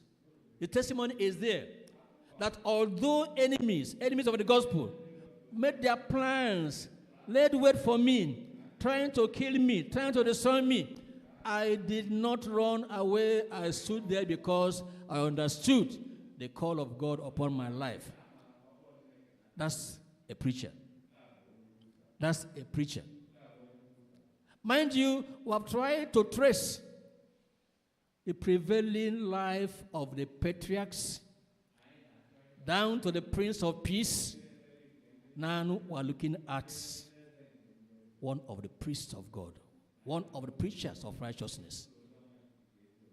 All in line, showing us that this thing is not strange, this thing is not new, this thing is not just for a few. The patriarchs right from Abraham. Abraham prevailed with God. Can I hear from Abraham that thing which I want to do? God said, no, I will not do it. And he told Abraham. What did he do? Abraham started praying. And we came on to Jacob. Jacob said, I will not let you go unless I am blessed. And he was blessed.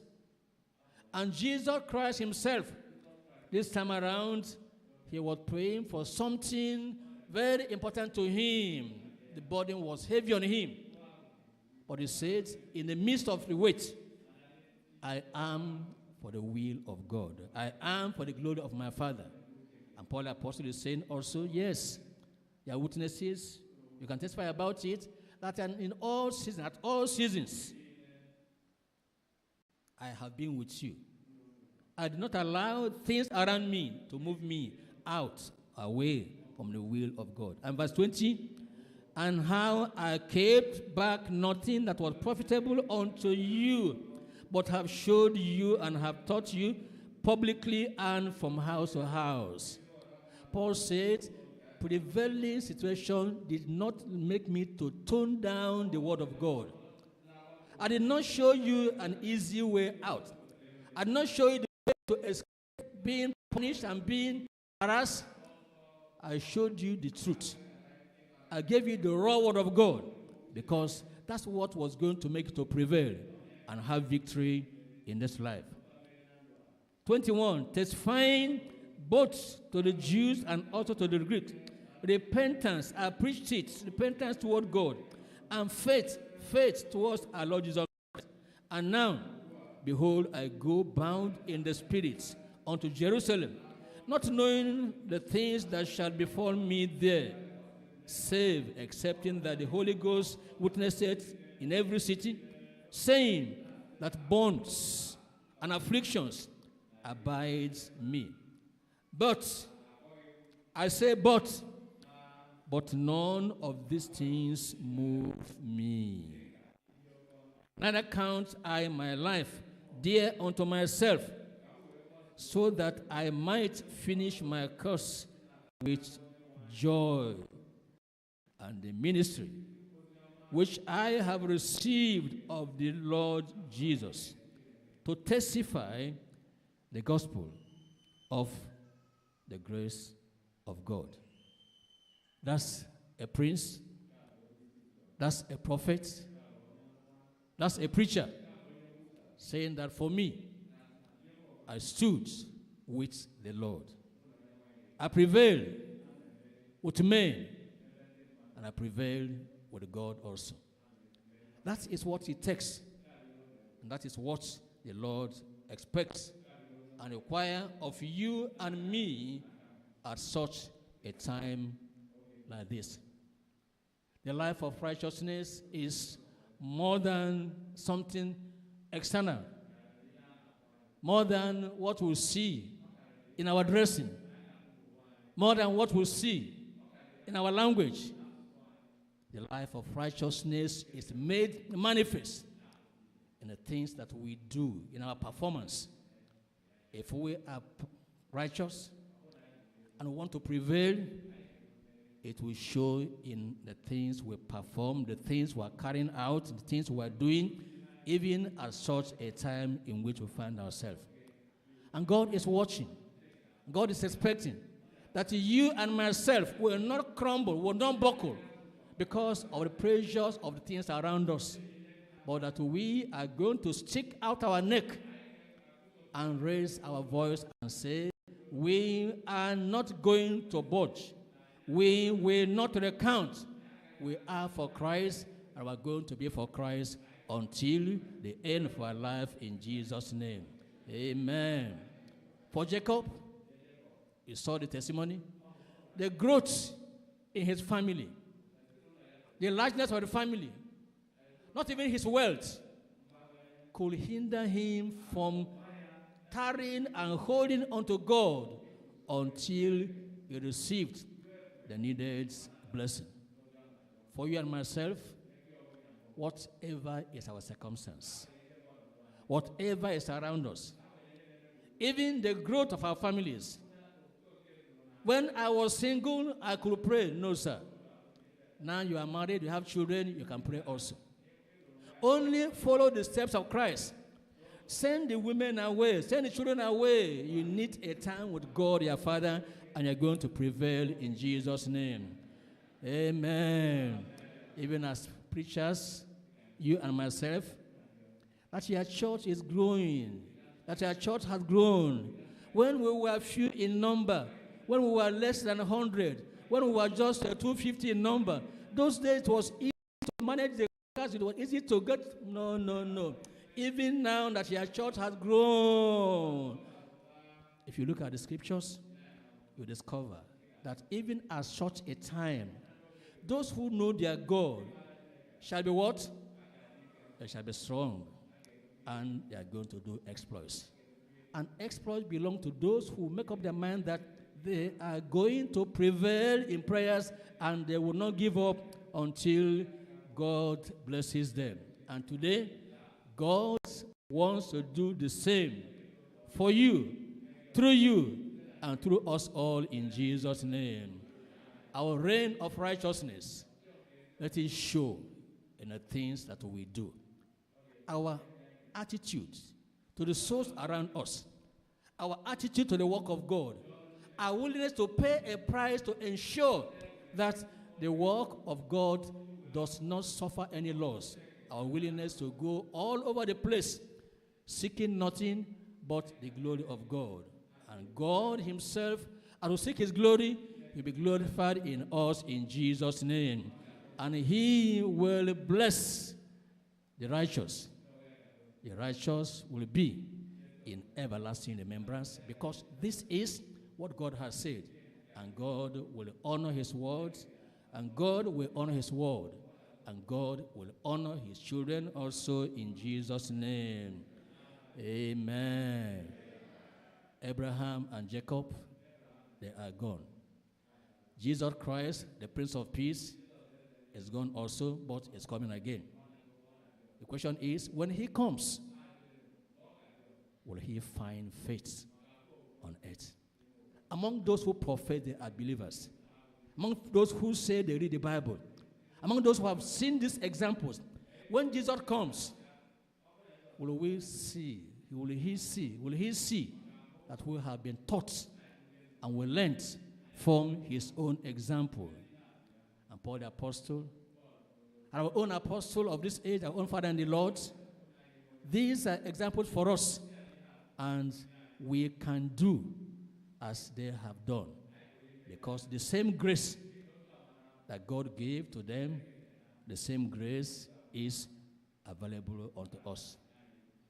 This day, we'll have the privilege of prevailing in prayers, as the deeds of old we can do also. And now it is our turn. Now it is your turn. Now it is my turn. We can pray and prevail in prayers, and it can start today. Can it start today? Can we do it today? Can we do it today? Whatever you are, if you believe in that, if you believe you can pray, if you believe you can prevail, if you believe you want to prevail in prayers, rise up on your feet now, all over the state, in all the regions. Rise up now. It is time to pray and prevail in prayers. God will honor your faith in him. What you have had is to make you know that this thing had been done before, and this thing can be done today, because God is the same. The same Spirit he poured on them to pray, he's pouring on you today. The spirit of prayer and supplication, receive from the Lord, and open your mouth unto God and pray.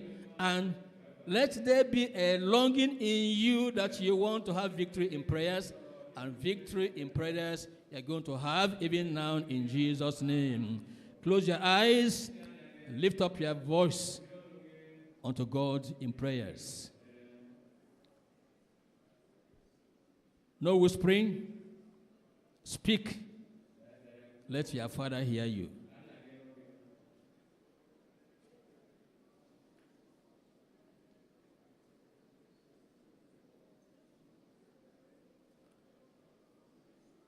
Prayer is the key. Prayer is not optional. If you're going to prevail in life, you must prevail through prayers. Nothing around you, nothing within you, nothing anywhere should hinder you from praying with a longing to have victory in your prayers. If you're expecting victory, then open your mouth and pray. Pray in faith. Pray believing. Pray because you know who God is. You know he cannot deny you. You know you are his child, and therefore he must answer you. That should be your assurance, your confidence as you pray. No fear, no fear, no fear of having no an answer. You are not even ready to have no an answer.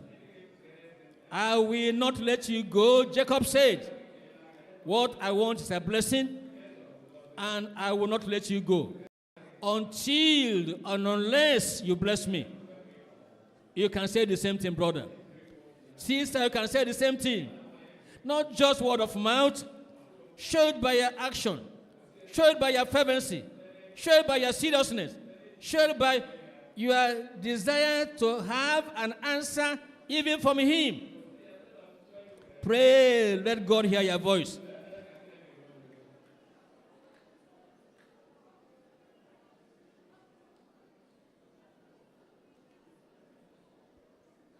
Look at your spiritual life. How is it? Brother, how is it? Sister, how is it? There must be a difference. There must be something new to be done in your spiritual life today. Something new must happen to your prayer life today. Something new must happen today in your own life to make you a better Christian, to make you a focused Christian, to make you a Christian who knows where you are going to. That by prayers, prevailing prayers, fervent prayers, let God hear your voice. Your spiritual life must become better. Your Christian life must become better. How do you read the Bible? With understanding? Or you read and you doze off? You want to pray, you are dozing off. Something must happen today to your spiritual life. Tell God about your life. Let him know you are tired of being a mediocre in Christian faith. You want to pray and have a breakthrough. You want to pray and prevail to make your Christian life better. Because this is the will of God for you. He expects you and he wants to grow in faith. Growing in faith. Growing in your knowledge of the Savior.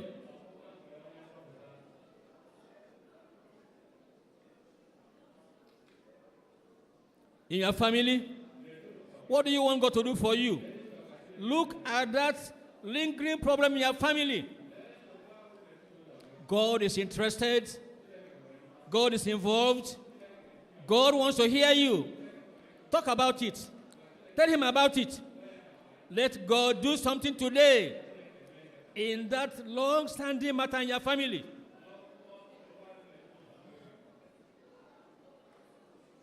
Pray with fervency.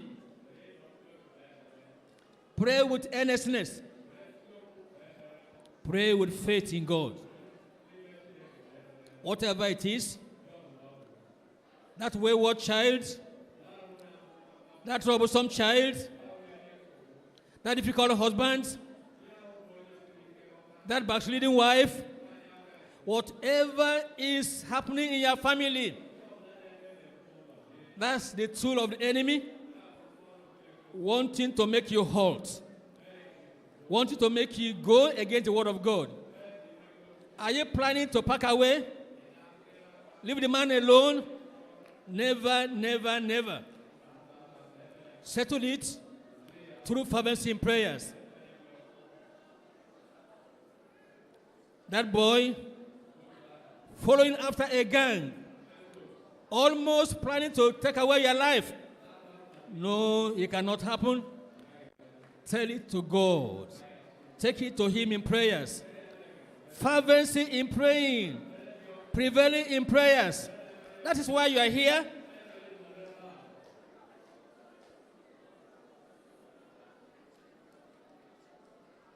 If you fail, it's because you have failed to pray. If you fail, it's because you are negligent in praying. If you fail, it's because you have ignored to follow the example of the saints of old. If you fail, it's because you have not followed the blueprint. And God is here to help you. God is here to help you. He helped the saints of old. He will help you. I will not let you go. Jacob said, unless you bless me, I will not let you go until you bless me. That should be your prayer. That should be your determination. That's your marriage. Tell it to God. God must intervene.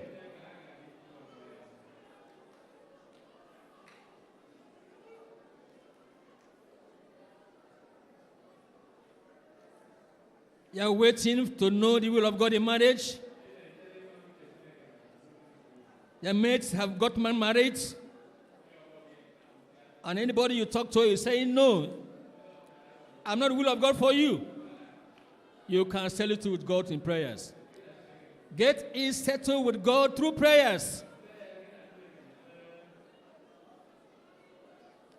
Let God open your eyes to see what He had prepared for you, who He had prepared for you. Whether brother or sister, God has you in mind. He will answer your prayers. He wants you to be settled.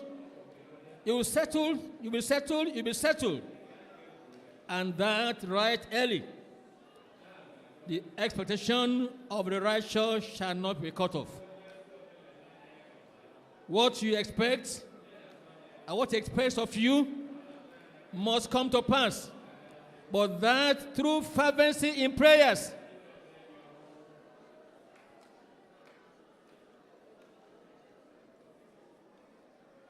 Rise up and pray.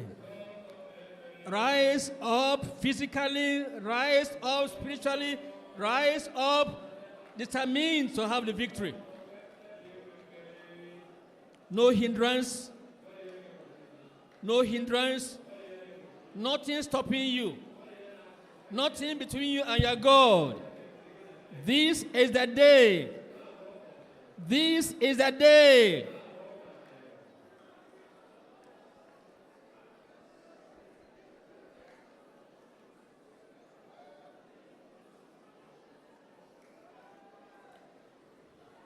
Is your business suffering loss?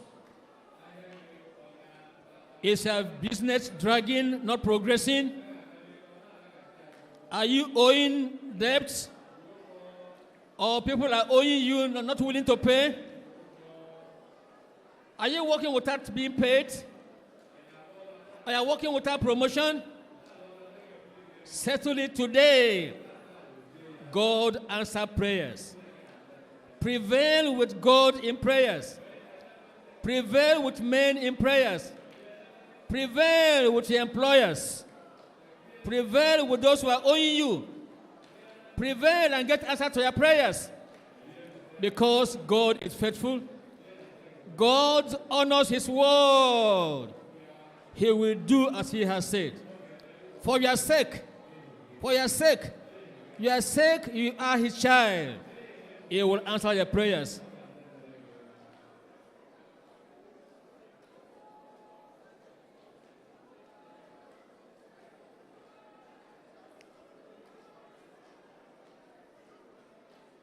You have health challenge,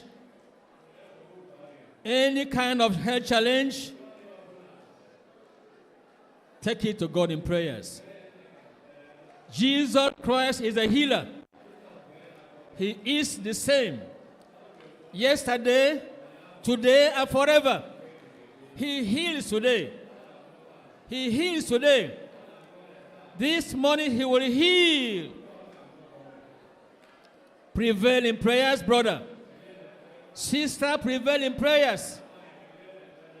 God answer prayers.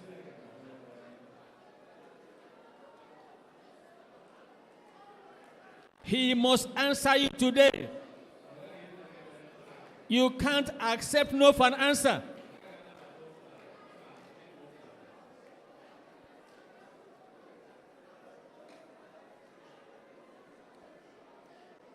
You are preparing for examinations. JAMB is over. WAEC is coming. NECO is coming. Other exams are coming. Or exams in the school where you are studying. Our God is the author of knowledge. Our God gives understanding. Our God gives success in examinations. There's nothing impossible with Him. There's nothing too hard for Him to do. This day you can prevail. You can go from here with an assurance that your prayers are answered, that God has honored His word. He does not fail. Brother, he does not fail. Sister, he does not fail. Today, he will answer you.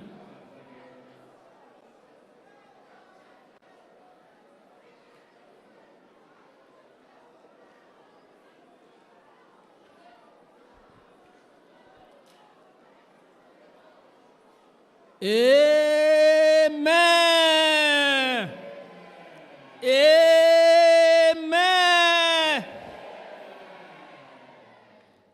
If you believe God has answered your prayers, can I see your hand up? You are sure God has answered your prayers? Yes, I am sure. Because ever before we start praying, He answers our prayers. Ever before we open our mouth to pray, He answers our prayers. And Jesus Christ says, I know you answer me always. And this morning, God has done the same thing. I say God has honored His word. I said God has answered their prayers. In Jesus' name we pray. Keep your hands up. Almighty God will give you praise, will give you glory.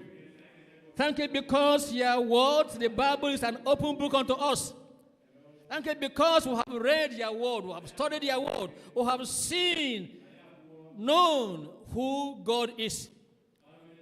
We have seen that we that are called by your name with a life of righteousness, the life of God, manifest in our lives, manifest in this world. There's no hindrance in our way to getting to where God said we should go. Lord, this day, we anchor our faith in your word.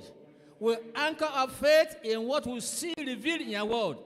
We anchor our faith, oh Lord, in what your Son, Jesus Christ, has shown unto us by example. And Lord, we believe your word. We believe that as we have prayed unto you in line with your word, according to your will, our prayers are answered in Jesus' name. Our God and our Father, we are praying, thanking you that all we have asked of you concerning our spiritual life, you have answered in Jesus' name. For us, your children, no more backsliding in Jesus' name. From now onwards, we're pressing forward, we're making progress, we're going on and on to know our God in Jesus' name. And we will show this in our ministry. We will go from here to there, preaching your word, and our word will not fall on deaf ears in Jesus' name. Our words will bring about conversion. And Lord, as we follow up on people who are converted, Lord, they will not deceive us and drive us away in Jesus' name. And Lord, by so doing, you are going to enlarge our cause, you are going to increase our churches, and we are going to have fulfillment in ministries in Jesus' name. Lord, where there are problems in the families, we thank you because we know our families are better now. Lord, we know the challenges therein with our children, with our spouses, and with things around in the family. Lord, you have answered our prayers in Jesus' name. Even in businesses, even in employment, where we have halted, where we have failed, where there was no progress. Now, from now onwards, we thank you because we are going to know our progress in Jesus' name. And Lord, we know for our children, wherever they go, whatever they do, in the school, in the church, everywhere, Lord, they are going to succeed and make progress in life in Jesus' name. And we are going to rejoice over our children. We shall see our children doing well to the glory of God in Jesus' name. We will teach our children to pray. And as we teach them to pray, they are going to follow. They will love to pray in Jesus' name. All wayward, stubborn children and families, Lord, they are returning unto you henceforth in Jesus' name. And Lord, henceforth as parents, we are going to do better, better, better, better in watching over our children in Jesus' name. We will not provoke our children to rot anymore in Jesus' name. We will love our children. Our children, they will love us. And we'll all do well together, preparing for the return of Christ in Jesus' name. Lord, we pray, whatever your people, your children have asked of you today, we are thanking you because we know they are all answered. We are going to have testimony of your faithfulness, of your power, walking through us, walking through our prayers in Jesus' name. Thank you because we know things are no longer the same anymore. This church will press forward. This church will remain preserved. This church will preserve in your will until Christ comes in Jesus' name. We thank you because we know that henceforth we are more than conquerors to Christ who has loved us in Jesus' name. Lord, confirm your word. Confirm the answers. And send us home this day with joy in our hearts for answer to our prayers in Jesus' name. And Lord, beyond this day, whenever we come before you to pray, following these rules, going to a place of solitude, going to a place where there are no distractions, Lord, pray in line with your word. Lord, help us to always prevail in prayers like the saints of old in Jesus' name. Thank you because I know it has done. It has been done. It has been settled. You have answered and have done all things well for all your children in Jesus' name. Amen. Amen. And amen.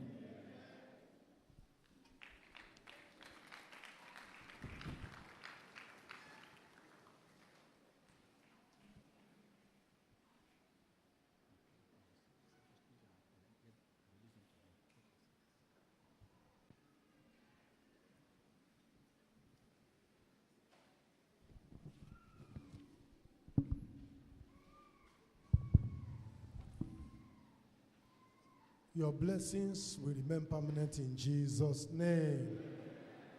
Our Father in the Lord has prayed for us.